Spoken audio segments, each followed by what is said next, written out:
creating the idea of wellness, physical wellness, mental wellness, financial wellness, spiritual wellness, so that the students have an opportunity to graduate not only having received some academic knowledge, but also with some tools for having a meaningful, purposeful, and happy life.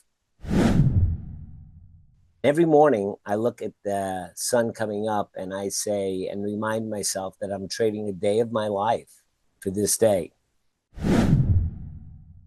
If resilience is anything at all, it's getting back up on the horse after it throws you off. And that's what meditation teaches you. So people that meditate become amazingly resilient. Hello and welcome back. That was Bob Martin, and Bob's uncommon journey takes him from a high-powered criminal trial lawyer during the Miami cocaine cowboy era to a healing force.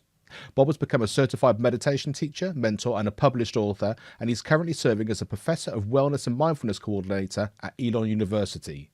This is a roller coaster of a ride, so strap up and I really hope you enjoy this amazing conversation.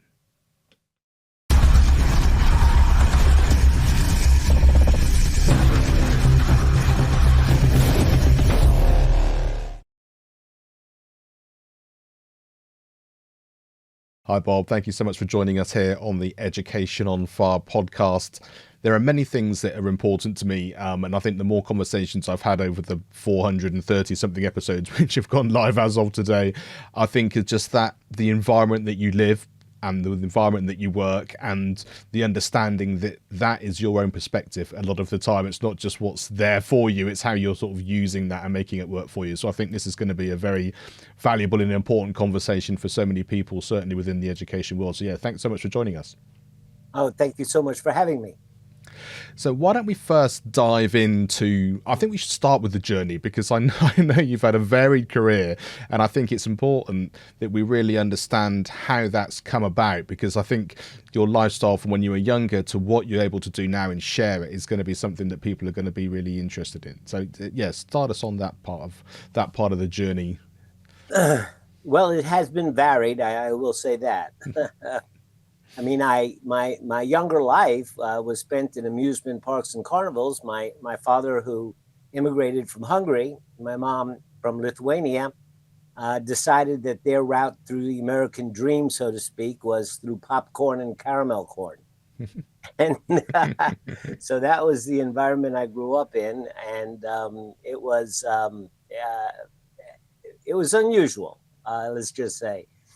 Putting up rides, taking down rides in the games and all of the food, and just the culture of the carnival was an interesting way to experience your early life. I grew up, I was a big boy. And so unfortunately, I did suffer a bit of bullying from girls about my size. Towards the end of high school, I found out that a big boy has a purpose in sports, especially in American football. Mm-hmm. And I wound up going to Boston University on a football scholarship, and then eventually had a terrible injury, which ended that. And then I flunked out of school. And I think that's an important little piece. In there, I flunked out of school and didn't know where I was going. I was living in a hippy dippy 1960s, 1970s apartment with a bunch of other folks, and never expected that I would wind up being a lawyer. But there was this one fellow who insisted that that's what I should do. He insisted to such an extent that he actually went out and got a job and earned the money for me to pay for the entrance ticket to the law school aptitude test. Wow. Gave me a postal money order made out to the Educational Testing Service, which I could not cash, of course. And said, you should go take the test. One law school took a chance on me. And so I wound up being a lawyer, much to my father's chagrin. Being a businessman, he didn't have much use for lawyers. And it's such an interesting journey, isn't it? Because so many people sort of go the other way around. It's like, I'm used to the corporate life, or this is what I've experienced. I want to get out of that and have the freedom, which sounds like much more the world that you had when you were younger. That Mhm. sort of growing up in that particular way sort of sounds like what people want to navigate towards rather than the other way around. So yeah, fascinating that it worked out like that. And so when you sort of got involved in that, were you just glad to have the opportunity to do it? Was it something you then enjoyed? And how did you sort of take that forward? You mean law school? Yeah. I my whole ambition in life, really, up until that point, was to sell enough hot dogs in the summer so that I wouldn't have to work in the winter. And really, that was my ambition in life. And it wasn't until I got to law school and I got settled in, and I remember sitting around in the little common room of the law school with all the other freshmen and talking about what we wanted to do. And somebody asked me, "Well, what kind of lawyer do you want to be?" And I said, "I wanted to be a judge." And I didn't know what that meant or it entailed or anything else. But it was I'll never forget the sensation that came over me at that moment, that all of a sudden there was a possibility that this guy, Bob Martin, might make a difference in the world. At that path was, it opened up for me at that moment, and I never looked back. And then it was, I'm in it to win it. It's 100%, and I'm going to go do this. And so I had a wonderful career. I spent 40 years as a trial lawyer. And I've tried maybe 150 jury trials of high level felony cases. Um, and I guess one of the things that makes me a good teacher today, I think, is that I have seen everything. There's nothing that a student can tell me that's going to surprise me, make me feel judgmental, make me feel like they're acting outside of the normal, boundaries of behavior. And I think that makes a difference, that they can sense that I'm not judging them. Hmm. And also that kind of anything you're going to do that's going to try and shock me or just kind of get one over, or is that kind of, I'll just trump you each time. So once you've kind of got that relationship, you kind of, You know where got you that are. right, because yeah, when they come to me with the excuses, they can't pull it off. They can't pull it over. I got to tell you what the funniest excuse I ever got was, though. I have to share this with you. I get a phone call from one of my students, and she says, "Professor Martin, I'm sorry, I'm not going to be able to make it to class because there is this big bug in between me and my door. And every time I move, it moves with me. And I can't get out of my room." I thought that was a good one. Exactly. You've got to hear them all, haven't you, in order to do that. So amazing, amazing. Mhm. So in terms of what you're doing now, in terms of sort of understanding how that works, like say within the university field and the work that you do individually, is it stuff that supported you during that professional sort of being a lawyer world, or is it something that sort of you gradually incorporated it as you got older? Where did that sort of joining of those worlds come about? So, it's kind of like, there's Act One and Act Two. Act One, was Miami in the 60s and 70s. It was if you ever seen the movie Scarface, Mhm. or the TV show Miami Vice, Yep. those are the days I'm talking about. Those are the crazy cocaine cowboy days. And I was a mob. Well, first I was a prosecutor, and we hit the mob for a lot of money, 72 million. And then I went out in private practice, and they came and they said, "You got to be pretty good to hit us for that much money. We want to hire you." And so I'm a mob lawyer, and I'm the cat's meow, and I'm on the top of my profession. I think I'm this, everything, and I can do anything, and I'm invulnerable, and anything I do works. And but unfortunately, my personal life was falling apart, and like it is with so many people, I reached out for aid, and there was a therapist.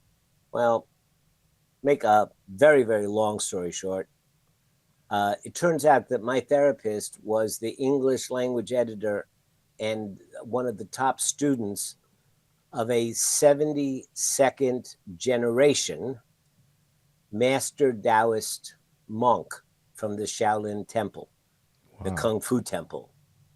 72nd generations of handing down wisdom from his father to his son, 72 generations. And I met Master Ni, is Hua Ching Ni. I met Master Ni, and I don't know, Mark, I'm sure that you have at times run into people and you just, I don't want to sound maudlin here, but you want to throw yourself at their feet and say, just teach me. I want what you got. Mm-hmm. Teach me, please. And so I studied under Master Ni for 6 years, 7 years. And that was my first real introduction to any kind of systematized way of living, and so it changed me. And then just about the same time that these changes were beginning to make some real internal changes, I ran into a little bit of trouble, you might say, with my mob clients, and we thought that it would be better if I left Miami. So I moved to North Carolina, and when I got here, it was a blank canvas. All of a sudden, I had the opportunity. Act Two started, Mm-hmm. and I could either bring with me the parts of Act One that I wanted to, or leave them behind. I had this wonderful freedom to recreate and redefine myself. So at that point, I devoted myself to public service and indigent work and the like. And I practiced until 2015, mostly taking care of folks, who had appointed lawyers. And then I retired, and I thought that life was going to be easy. But then Elon University said, we want you to come teach. I think I was 2 months retired. They said, come teach. Hadn't quite got bored at that point, still enjoying the time. But all of this time, here in all of this time, after studying with Master Ni, there were certain other events that occurred, and I got involved with some Buddhist temples, and some of the most wonderful meditation teachers that are out there reached out to me through their organization, and they said, we would like you to go through the training to be a teacher. And it's 2 years, very intense. And I came out the other side and thought I was going to change the world with meditation. But it's a hard conversation, Oh, people say, yeah, oh, meditation, I need that. I want to do that. I said, well, could you give it 10 minutes a day? He says, well, I don't know, sure if I've got that kind of time. But then I found out that at Duke University, they were doing some real intense research between the counseling department, the education department, the psychology department, the religious department, and I think the medical school. And they were doing, how do we create a way of teaching meditation that is attractive to the Western mind, so that some of our very, very stressed students will buy into the idea of learning this skill. And after many years of research, they came up with this wonderful system called Koru, which I then heard about and went and got certified in that. And the system they worked out really, really is a good one. And I think this was the reason I wanted to sort of take us on this journey, was because there are so many elements that people will identify with. I certainly have the experience of, like I said, meeting somewhere where someone when you just go, there's something about this person, and it might be obvious, like you say, because you immediately know who they are, or it might be something about what they do or the community that they're part of, that you realize there's more to this than what I've experienced before in my previous life, and that kind of thing.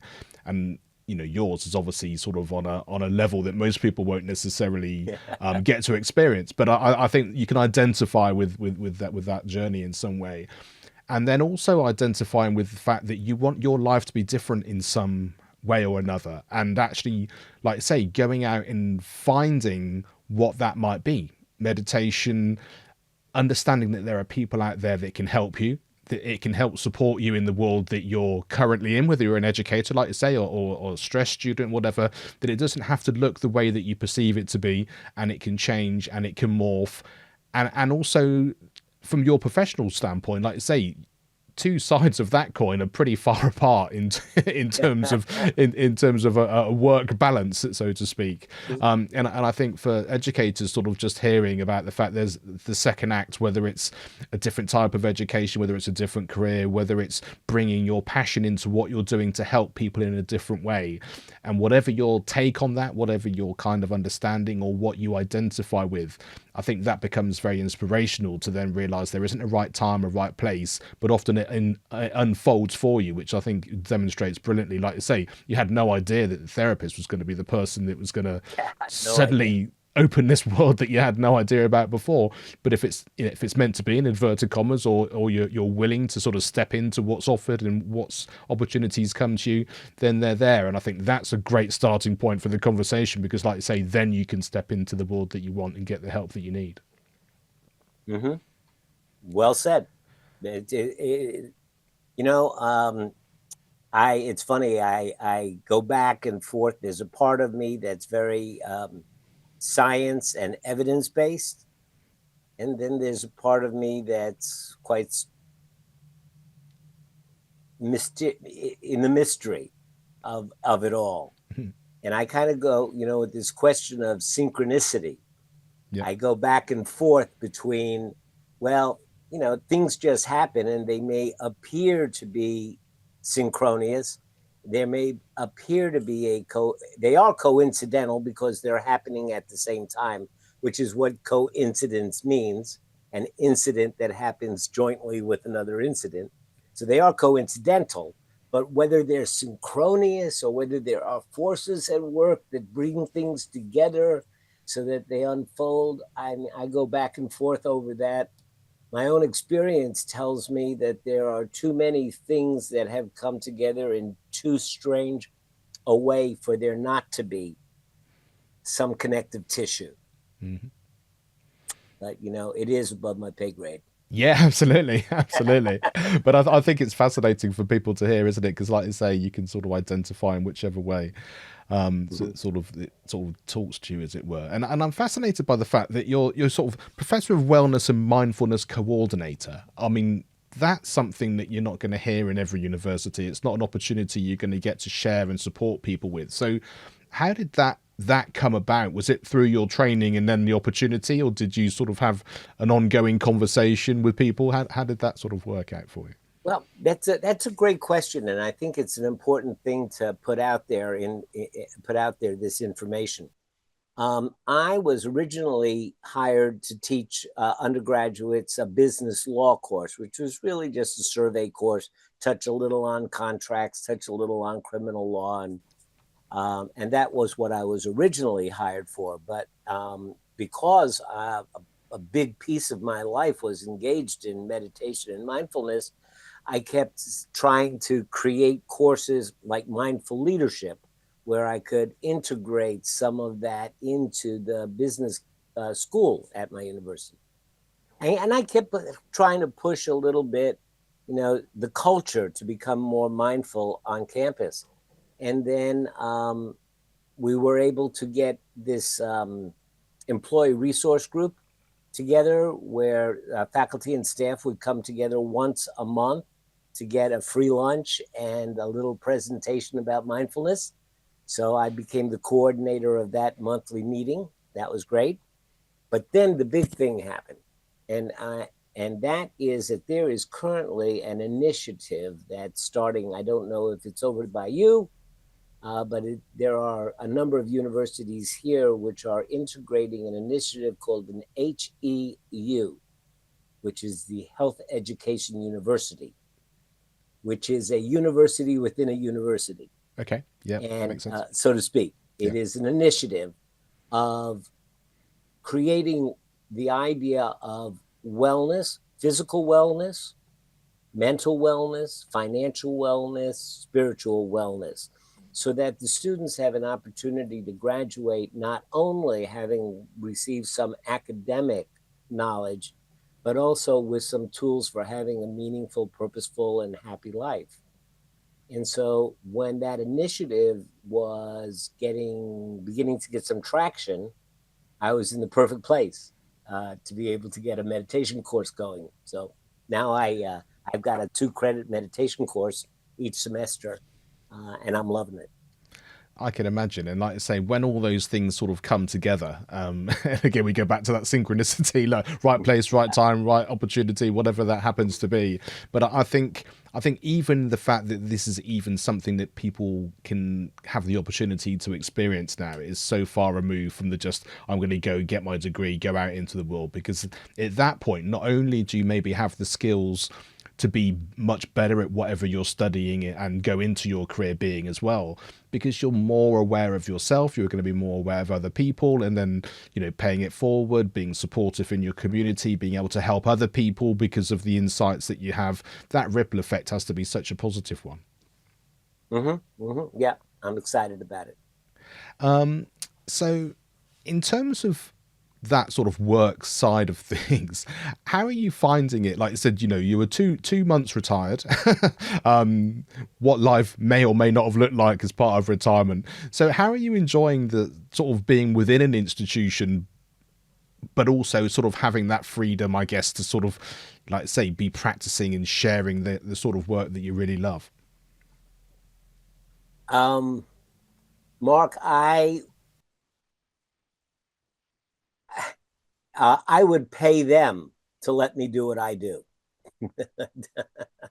I have this incredible privilege of getting 15 people who have self identified as either perfectionists or overthinkers or stressed out or overwhelmed. Because why would you decide to take an elective called meditation if you didn't think that there was some benefit from it that you were looking for? So I start with 15 of these folks every semester. And the way that they developed the Koru course at Duke, it includes an entire digital infrastructure, which has an app and a dashboard. Each of the students has their app. I'll teach them, I'll meet with them for our 2 hours a week and teach them some techniques. And then they go home and I ask them to practice 10 minutes a day. Once they do and there are guided meditations on the app. Once they do that, there is a place that opens up a log for them to say what that 10 minutes was like for them. Every single day, I get up at 4 o'clock in the morning and I open up my dashboard and I get all the 15 logs and I get to answer them, and it goes back to their app. And they get to read my coaching before they do their next practice. This is absolutely an amazing way to teach. I mean, imagine if you're teaching a purely didactic, I got to learn it and memorize it from the book, this might not be, the thing. But let's say that, you're in a philosophy course or a history course or the like, and you had the opportunity to read a passage, reflect on it, and then before you read the next passage, your professor was able to respond to your reflection. That one-on-one interplay happening on a daily basis. Now, I can't take more than 15 students at a time. And so for, public education, where you have 30, 40, 50 people in the class, it's not very practicable. But, on some level where it's possible, this process is an amazing way to teach. And I get to see the inside of their thinking, even as it changes. And then somewhere about halfway into the course, all of a sudden, they break free of the conditioning. And I get to see that happening. And it's just incredibly, incredibly gratifying. I love that in so many ways because, like you said, there's that journey that they're on, and like you say, there's an excitement that you, because you know that it's there, you know it's possible, you can see all those stepping stones being put in place, and they're on that path that you're able to sort of help and guide them with.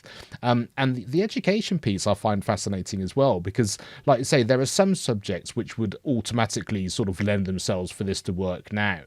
But I think with technology moving forward, with AI learning, with personal learning and that kind of thing, I think even some of those more sort of knowledge-based and standardized sort of subjects, because I think the way that you can learn and the way that you can put those things together, and as tutors and professors and teachers become more mentors and supporter, rather than just knowledge givers, that sort of thing. I think the same principle can apply slightly further down the track, and it'll be interesting to see how schools and universities and colleges sort of how that they adapt, and how the system sort of changes in there, because I think the more people hear how positive it is for people personally, and therefore has to be academically and emotionally and the rest of it, I think the more people will hopefully sort of jump into that, because the more we can learn in a way that's supporting people across the board, then that's going to be a fantastic opportunity. I agree. So in terms of what you've learned across this life that you've had so far, from the professional side to, like say, now being back within sort of the education world, is there an education experience or a teacher that you remember from way back that had an impact? And it can be specifically about that impact, or how maybe you're then using that in a supportive way in the work that you're doing now. I have two examples. One is Mr. Geezy, who was my, I guess it would be ninth grade English teacher. And we were given an essay to write. And the day that they were due, or after they were due, he came into class one day, and he had the essays with him. He had graded them. And I still really don't know why he said this, but he held up my paper and he goes, "Now, Bob Martin over there, Bob Martin can take a dirty alleyway in the back streets of Paris and make it beautiful." Now, I don't know what it was that I wrote. I don't remember anything, but that affirmation, um, well, he wound up being the dedication to my first novel. Wow. That's a big so, impact. so that's a big impact. So Yeah. so there was that, and then I had another teacher that every morning he came in, and every class he started out by saying, "Hello, good people. Hello, good people. Oh, good morning, good people." And it sounded kind of phony at first, but I tell you, at the end of the class, we all thought we were good people. So those are two things that were very impactful. Never believe or never think that another thing. The end of my last meditation class, I always ask them to write a final reflection. And 15 kids in the class, and out of 15 kids, 12 of them mentioned something that I had said during the class. I don't even remember saying it. But what it was instead of saying I have to do something, maybe just switch it over to I get to do something. Instead of saying I have to do this assignment, just think of it as I get to do this assignment. And somehow, for some reason, 12 of them heard that and said that they were never going to forget that it changed the way that they think about things. So you never know. You never know, what's gonna make that little impact. I Yeah. remember, I'm sorry to go on, but I remember my son. My son was in his third freshman year of college. And yeah, he was struggling. And then all of a sudden, he decided he heard about a 5 year bachelor master's program at his particular school, and he went and it was a small school, and we took a tour, and I was with him, and he went in and he talked to the dean, and he came out, and he looked around and he said, I can do this. He said, I can do this. And now he's a licensed clinical social worker. I mean, he's gone through the whole process and he's been successful at it. So you never know when the brain's going to solidify. You never know when the maturity is going to come. You never know when something that was said 5 years ago all of a sudden has an impact.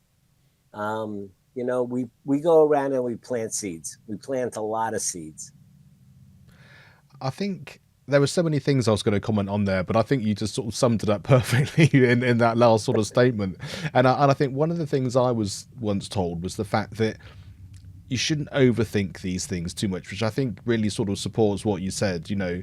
Do what you think is right at the time, say what you think is right, be natural, and let the rest of it go. And I think that the humanness and the impact that just being authentic is like that will speak wonders above and beyond the nitty gritty or the details of what you're doing. And I think it's such an important factor to do. Sort of, I'll do me, you do you, and we'll make that connection in whichever way it needs to be. And like say, when you have multiple people that you're talking, it might be that, like say, 12 out of 15 people remember one thing, like without you even realizing, and it might just be there's one little thing that one person picks up. And yeah, do your day, let them do their day, and see where you come out the other side. and you can't be thrown by the other side of it. There's also the other side of it, the one that says, this he's just unorganized, or he's this, or you get these negative things. I remember there was one student who asked me for these instructions for this assignment, and I gave them to her, and then she wrote me an email and asked for them again, and I repeated the instructions. And then she was in class and she came up to me and she asked me again, and I repeated the instructions. And I think maybe the fifth time, when we were just a day or two out from the deadline, she asked me again. I sent her back an email and it said, really? REALLY question mark, question mark, question mark. Really? So I get a letter from the dean saying a student has, complained about your rude mannerisms and and said that, really? So I went back and, of course, took the whole email sequence and mailed it back to the dean. And she said, how did you know which student? When I wrote you, I maintained anonymity. I said, there's only one student I said really to. I love that. Amazing. Now, is there a piece of advice that you've been given that you'd like to share, or maybe a piece of advice that you might give your younger self now that you think would have been supportive or helpful? Life is hard and then you die. Now, that may sound kind of cryptic, but what I mean by that is we are terribly insignificant. Mm-hmm. So don't take yourself too seriously. Carl Sagan did a wonderful little video called A Pale Blue Dot, in which he looks back upon the Earth from one of Voyager on the other side of Jupiter. And all this world is a pale blue dot hanging in a beam of sunlight. And life is hard, and then you die, and then that's it. And so you just make the best of it as you can, and don't take yourself too seriously. Because, life only has the meaning that you put into it. Mm. Really, really, really powerful. I think that as well. And like I say, so easy to overthink so many things, and then before you know it, you've done your life, and then you realize you haven't made the most of it or enjoyed it or whatever that journey is for you anyway. So yeah, there's really a lot there for people to think about.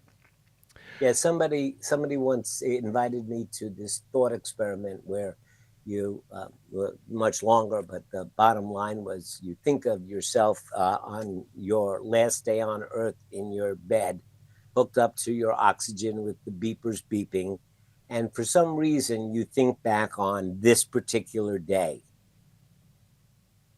What is your memory of this day then?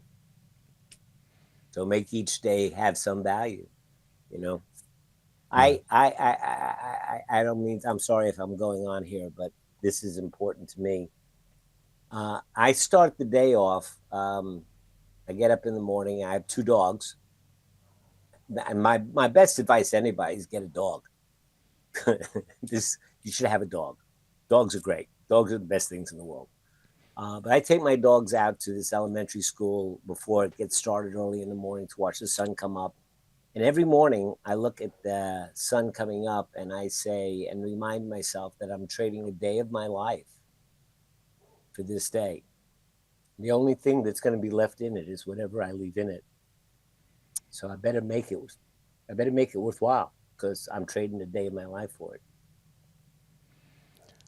I really like that. And I think that conscious decision about what you're going to do, like say, whether it's time, whether it's what you're going to eat, whether it's about who you're going to spend it with, what you're going to share, what you're not going to share, what you're putting off, all those things. And like I say, when you can narrow it down to that, what's today look like? What's it all about for you? Then you're making that decision all the time. And I think even being aware that you're making that decision will probably be a little light switch for some people who are just 20 years have gone by and I'm still doing the same thing without really consciously thinking I can change it or do anything different. So yeah, I think that's really valuable. Now, is there a resource you'd like to share? And this can be personal or professional, but it could be anything from a song, a video, book, podcast, film, but something that's had an impact or something you think people would like. Well, I mean, as far as things that have been important to me is one thing, but in terms of sharing a resource, I don't mean to be self-promoting here, but if you go to my website, I've written up two ebooks that are free and downloadable, no obligation. There's nothing behind it, no sales pitch or anything else. But everybody always asks me, what is meditation and how do you get started and what do you do and how is it done and what are the different kinds of meditation. So I just decided, let me write it all down in an ebook. And you can go to my website and download that ebook, and it tells you a lot about meditation. And I've got another one where I scoured the internet for 25 different techniques to relax or to de-stress with links to the pages where the instructions are. So if you need to de-stress or you want to know more about meditation, just go on to my website and you can download those for free. Fantastic. Thanks for sharing that. And like I say, we'll have links to that in the show notes so people can click through as well. So I mean, in terms of a wise and happy life, how does that sort of fit in with the university work, and do they cross over in any way? What's sort of that sort of focus for you? So this is something I've kind of been thinking of lately. I don't know if this answers your question, but it's what comes up for me. I question. I think that most of us feel like the great wisdom teachers of the universe, the Lao Tzus and the Confucius and Buddha and Jesus and Mahatma Gandhi and Mandela, all these great folks, we all think that they want us to be good people and to make for a better world. And I'm beginning to feel that really isn't the message. The message was, please be happy. Because coincidentally, the route to happiness is one of generosity and kindness. It's one of compassion. If you think about people that are greedy, they're not happy. If you think of people that are angry and mean, they're not happy. And I think that all these wisdom teachers just said, look, please be happy. Because, by the way, it will make you a better person. And by the way, it'll make for a better world. But please be happy. I think that's incredibly valuable, and it's such an important thing to have been said today, because there was something on the radio this morning I was listening to, and they were talking about the fact that if you're very sort of not self-absorbed, but you're sort of stuck within your world and you're struggling and you're looking out, there's a cycle there which you're going to go round. As soon as you start thinking about the world as in what you can do for other people, how you want to be in the world around your kind of inner little circle that you're going round, all of that other stuff disappears, because while you're focusing on other people, while you're trying to do something else for somebody else, while you're being part of your community, whatever it happens to be, the rest of that just dissolves away. And like I say, the result of that is you become happier, you feel the benefits of it that you're doing, and it's a much worse way of articulating the you did, which was perfect. But it just struck me that, having heard those two things twice today, there's a definite message and something there for me too. So yeah, thanks for that. It's, if we think about our ego, our sense of identity, and when we are lost in a sunset, we are weightless. And yet, with the slightest insult, we become lost in a mire of anger. And so it seems that there is a continuum of how important we make our ego and our happiness, which is reversely, in other words, the more ego we have, the less happy we are. Yeah. But then again, I can't say that that's entirely true, because you can't be a doormat either. You can't just be, willy-nilly and just have, everybody. So there's some kind of balance there. I'm still working on it. Yeah, I think that is the work, isn't it? Like saying whatever, That's but it's why I wanted to have this conversation so much, because I think, specifically from a learning and an educational world, if you're within an institution and you're struggling in whichever way, and it can be very sort of, I'm tick boxing, I wanted to do it differently, the system's not working for me. I think so much of what we've talked about will kind of open a different thread of something, or a different thought process, or way that can be changed, whether it's through meditation or just hearing these sorts of conversations that we're having. If you're a student that's struggling and just focusing on the next exam grade or this or that, I think the same thing applies. If you're a parent who's trying to support somebody who may be struggling, the same thing applies, because you suddenly realize there's more to everybody's connection in everyone's life than just the nitty gritty of what we get bogged down in. And I think, just opening that door or that window a little bit, just to see there's another opportunity, another thought, another conversation, like say someone else to listen to, a website to go and see, a meditation which you've never thought of before that is maybe something you can explore, whatever that happens to be, is going to be incredibly helpful for people. So I'm really pleased that we've been able to do this. Now, just as we sort of wrap up, obviously fire is an important part of what we talk about here on Education on Fire, and by that we mean feedback, inspiration, resilience, and empowerment. Is there one word or a combination of these things that strikes you, and what is that? I am attracted to the resilience. And if I may explain why that attracts me. In teaching meditation, most people think it has something to do with quieting the mind, or quieting our thoughts, or some kind of silence or peace or tranquility, or la crystal, tree hugging, hippy dippy dum, or something like that. And most people think that the idea or the purpose is to maintain focus and concentration. But that's not accurate at all. It is assumed that your mind will wander. And there's all kinds of evolutionary, psychological reasons that happens. But your mind wanders when you meditate, and you notice that it wanders. And then after all, you hear all the judgments about I wasn't able to maintain focus and everything else. You return back to the object of your focus, which could be your breath or a candle, and you begin again. And then your mind wanders and you notice that it wanders and there's all kinds of judgments, and then you quiet down and you begin again. And your mind wanders and you notice and you return and you begin again.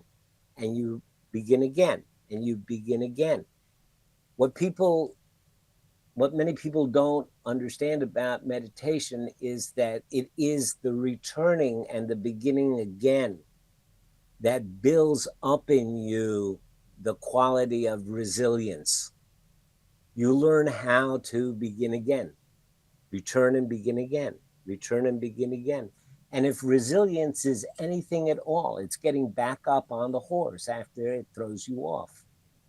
And that's what meditation teaches you. So people that meditate become amazingly resilient. I think that's a beautiful way to finish because I think it's something which I completely identify with, and I think on that real kind of human level, the fact that you even notice that what you're thinking is separate to who you are, and how you then combine that, understand it, you have that within your life. I mean, there's a whole series of podcasts related to that, which we won't go into now. But I think it's a really important thing for people to hear, and if it strikes them in whichever way, then I'm sure they'll go and find out more from wherever they're going to do that. But let's finish with where people can connect with you and like you say, download the PDF and everything. wiseandhappylife.com. Fantastic. Bob, thank you so much for being here. Thank you so much for sharing all that wisdom. And yeah, it's been inspirational for me listening to your journey in so many different ways, and I really appreciate your time. And I thank you for the work that you do and having a platform like this. It's not an easy task. It's an act of love. So thank you. Appreciate it. Thanks so much. Education is not the filling of a pail, but the lighting of a fire.